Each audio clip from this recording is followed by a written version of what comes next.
The new DPS queen has finally arrived, and yes, that means Jingliu is finally out, and we are going to be talking about all the things that you possibly need to know in regards to building Jingliu, whether it comes to her teams, her lightcones, her relics, all that type of stuff will be in this video. So if you're super excited for Jingliu or you're about to summon for Jingliu, make sure to leave a sub and a like for that extra good luck, or just to overall get some good relics for her while you're grinding. But let's go ahead and start talking about Jingliu, especially her kit, because Jingliu, in all honesty, isn't as hard to play as she is to fine tune and master. So we're going to be talking about all about these things right now, and I'm also going to be talking about some more advanced things after we go over the foundations of her kit. Talking about her basic attack, it is just a normal basic attack. There is nothing really different about this from everyone else, so we're going to go ahead and skip it. Now for the skill, this is where it's going to change, because she does get a second version of her skill when it is enhanced, and we will be talking about that once we go over how it gets enhanced. For her skill, while she's in her base form, it will be a single target hit, and you will obtain 1 stack of syzygy. Now these syzygy stacks are going to be used to go into your transmigration state, which is going to give you an assortment of buffs, and is also going to boost you to the front of the line when it comes to all the characters that need to go before you. So once you get your 2 stacks, whether it be through your skill or your ultimate, which these are the 2 that are going to be used to get your syzygy stacks, then you are going to be able to go at the top of the line again, so you're able to attack once more, and then you're also going to be getting around 50% crit rate if you max out this talent, which is overall super strong to have in her kit by far. This allows you to run a crit damage body chest, and it allows you to get a fat ton of crit damage substat, so that you're not having to worry about balancing out crit rate, crit damage. Is overall just an amazing thing to have. Now while you're in transmigration state, you are also going to be attacking your own allies, not literally, but once you attack your enemies, you will be sucking out a portion of their HP in order to get some attack buffs from them. And if you have around a 10,500 HP across your team without Jingliu, then you should be able to get the max amount of buff when it comes to her in her transmigration state. Now talking about her skill, while you're in transmigration state, this will no longer be a single target hit, but will actually be an adjacent hitting hit, and you will also consume 1 stack of syzygy. Same thing with the ultimate. The ultimate's actually going to allow you to gain 1 stack even if you're in your ultimate, and it is also an adjacent hitting hit. So this is overall just an amazing character overall, with a lot of adjacent hitting, with overall a lot of attack buffing to themselves with consuming HP from your allies, and also not forgetting the crit rate boost that you're going to get. That is absolutely massive for this character. So you can think about it kind of like a Yanqing with less conditions, in all honesty, and these are overall just amazing portions of her kit when it comes to playing with Jingliu. Now talking about her traces, it is going to be Frost Wraith, which is while in the spectral transmigration state, increase your ultimate damage by 20%. And definitely you are going to have to make sure that you are going to be using your ultimate in your transmigration state. Yes, it gives you a stack to get into it, but you also can gain a stack while you're inside it, making it last a lot longer, or 1 turn longer, so that you're able to use another enhanced skill. And don't forget, when you're in this state, these skills no longer consume skill points. So this is a very strong thing to note of. So make sure you want to have your ult up when it's up for transmigration state. Use it, you get another stack, and it increases the ultimate damage as well. So it's overall just amazingness when it comes to all the things that are in the kit. Another thing that's absolutely amazing in her transcendent state or transmigration state is that she will be getting an extra 35% effect res, which is overall just a really nice thing to have on the side for Jingliu. She's not going to get as CC'd as much in her state. Now this is not going to carry into her base form, but overall just a really nice thing to have in her traces. And then for the last one is going to be, after using Transcendent Flash, which is the enhanced skill, your next action will be advanced forwarded by 10%. Not a big thing in the world, but it will put you possibly around other enemies or on top of other enemies, allow you to get your turn way faster. Now the one caveat about this, especially talking about Jingliu, is that the fact that she's boosted all the way up to the front once she gets her transmigration state means that buffs are going to fall off of her very fast. So characters like Bronya, characters like Tingyun, characters like Yukong, these are characters that are going to by far have a lot of decrease when it comes to having her on the same team with Jingliu. Now these characters are still going to be very strong with them, but you are going to have to make sure that you're using it at the right time, because using it while she has 1 stack of syzygy already, you're going to be using it that one time on them, buffing them, and then you're going to be seeing them do their skill. That's 1 turn. She automatically gets put onto the next turn, which is going to put her to her transmigration state.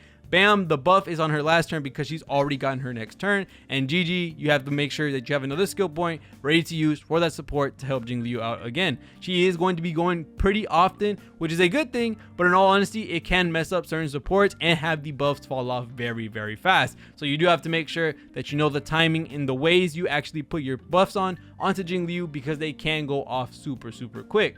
Now, the rest of the things we need to talk about are the Lightcone, the Relics, and also the teams. Now, the Lightcones, for sure, we already know her signature Lightcone is by far going to be the very best one for her. It just has so many different buffs onto it that are just so busted.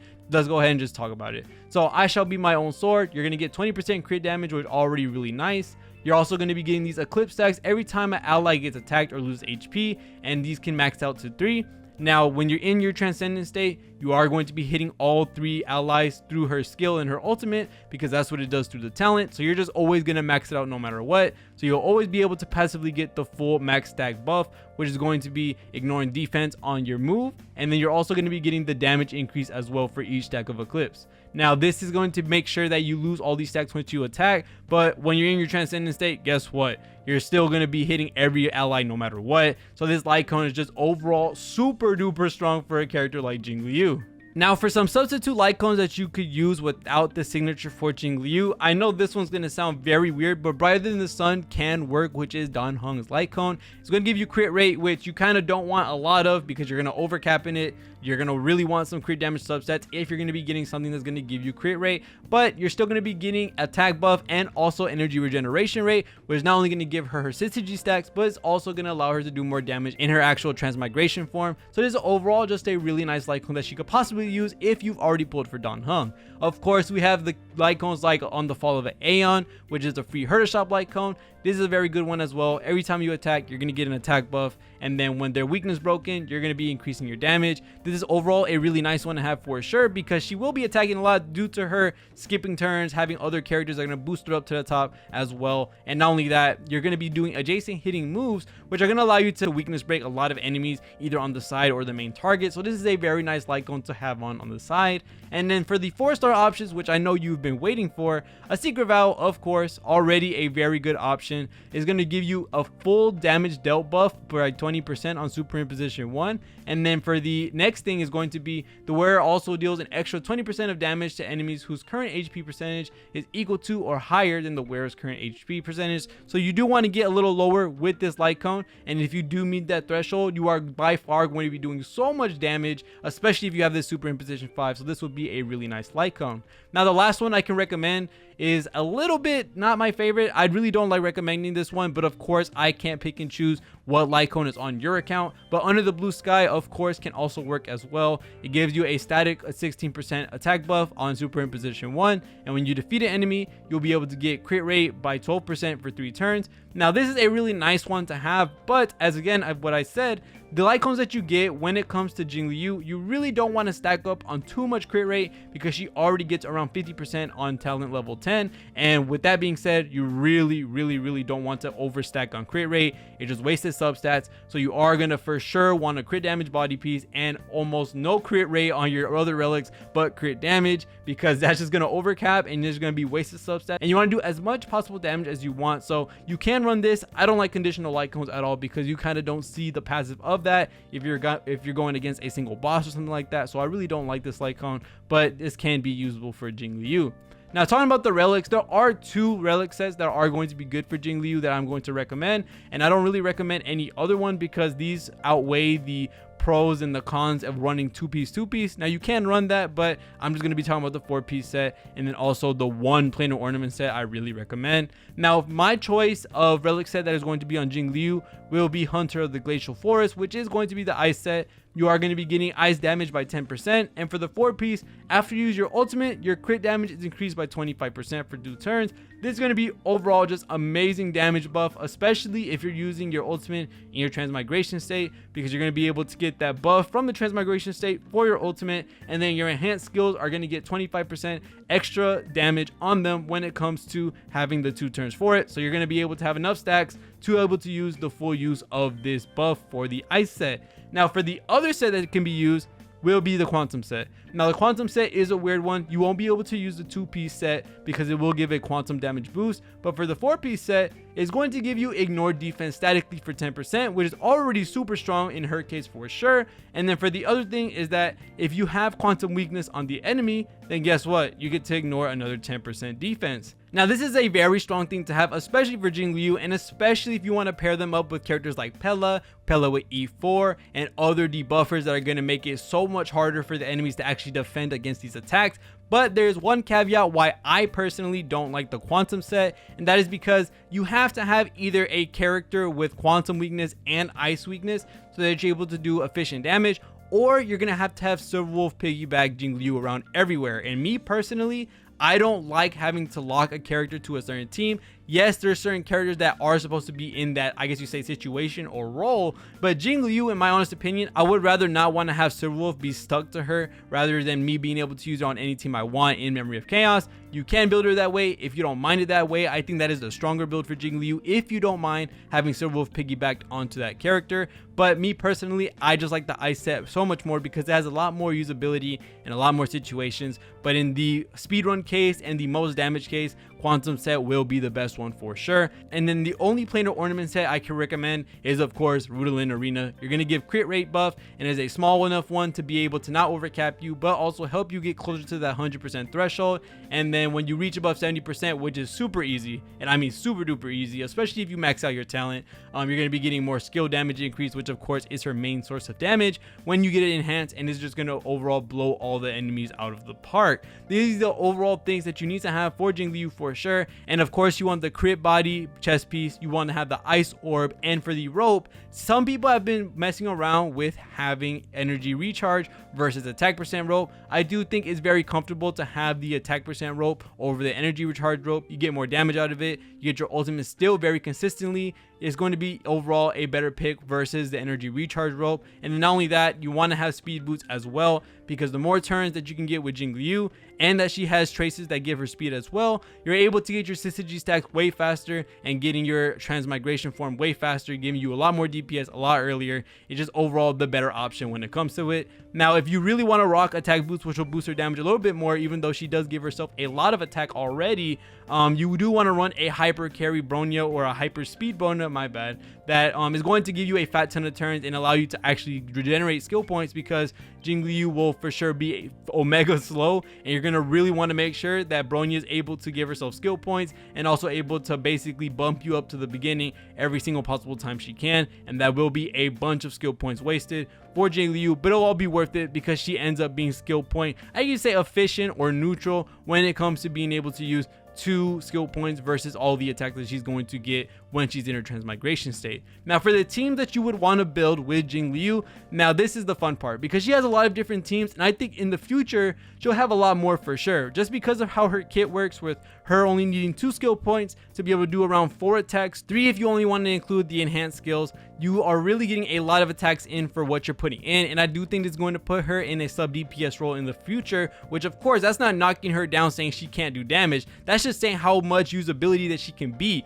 especially in the future. So I'm very excited for that aspect, especially for characters like Blade, which, funny enough, that's one of his best partners, because Jingliu can actually hurt Blade and give him the stacks that he needs for his follow-up attack, and you're actually going to get a lot of use out of this. You're actually going to get him to follow-up attack a lot more, giving him healing, giving him AoE damage. You're going to get a lot more function out of Blade having Jingliu on the same team, and having characters like Jingliu, Blade, Bronya, and also Luocha is going to be an absolutely amazing team. Luocha is there to be able to heal her. Blade is there to be able to take use of getting hit by Jingliu. Bronya, of course, helping out Jingliu give that damage. And also, with their crit damage buff on her ult, which is team-wide, guess who's getting it? Blade and Jingliu. So you're getting 2 characters that are able to benefit from this. And this is overall why I'm very excited for this character, because it's going to allow us to run a sub DPS type of team that is going to be absolutely amazing. And this team does some absolute crazy damage. Now, for hyper carry Jingliu, like a lot of people might want to run right now, which would be characters characters like Pella, of course, especially E4 Pella,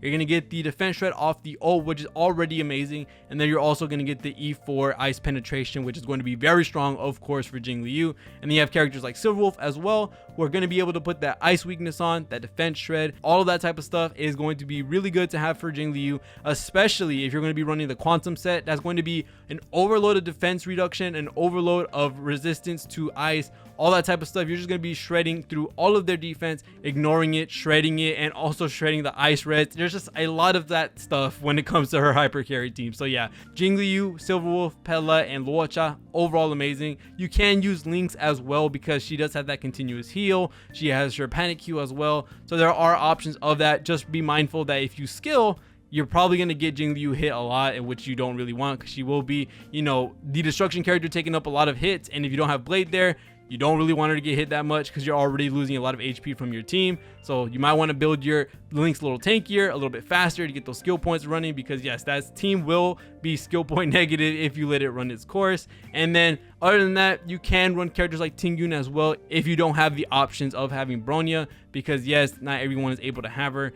Tingyun's a really nice option. She gives the damage dealt buff, the attack buff, and then she also gives the energy boost off her ultimate, which of course can get her even closer to synergy stacks when it comes to her being in her transmigration form, or it'll actually let her be able to do more damage and also get another stack while she's in her transmigration state. So yeah, there's a lot of possibilities and a lot of characters that you can use with Jingliu, whether it be a sub DPS team with Jingliu, Blade, Bronya, Luocha, or even a hyper carry team with it being Jingliu, Pella, Silverwolf, and Luocha as well. Of course, Luocha can be subbed out, Bronya could be subbed out. These characters can be subbed out by Tingyun and Lynx respectively. So yeah, there's just so many options that you could put for Jingliu, and I do think in the future she's by far going to be one of the best characters, just because she has that sub DPS potential of not wasting so many skill points for the amount of damage that she's going to be doing. I'm very excited for that type of stuff. And lastly, let's just go ahead and go with the Eidolons, because I know a lot of people might not care about it or might care about it, so we're just going to put this at the end.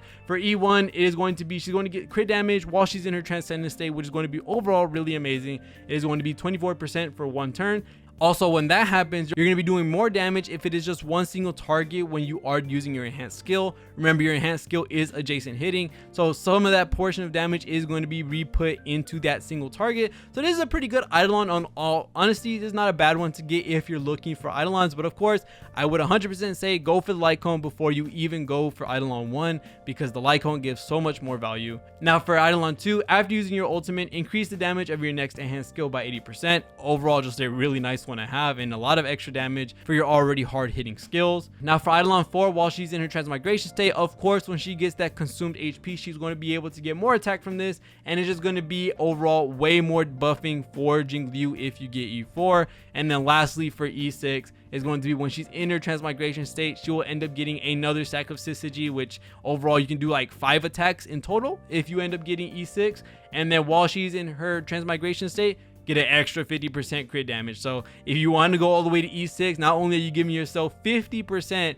crit rate on your talent by itself at E0, you're actually going to be getting around 70-ish crit damage extra from E1 and E6. So yeah, some crazy stuff is happening with Jingliu, and she's by far one of the strongest characters for sure. You got to be mindful of all the things that she's going to be having in her kit, with her being super fast, giving herself advanced forward, with the buffs waning off super fast, with her having a lot of crit rate, so you want to invest in crit damage. Her teams being able to help her out a lot, whether it be sub DPS or hyper carry with the defense shred, the ice shred, or overall just doing more damage with having 2 characters on the same team that do damage. There's a lot going on with Jingliu, and I'm very happy that she is the way she is. So thank you guys so much for watching all the way to the end of the video. I am super excited to go for her, and I'm super excited to have her. Oh my god, this is super fun. But other than that, thank you guys so much for watching. See y'all in the next one, and peace.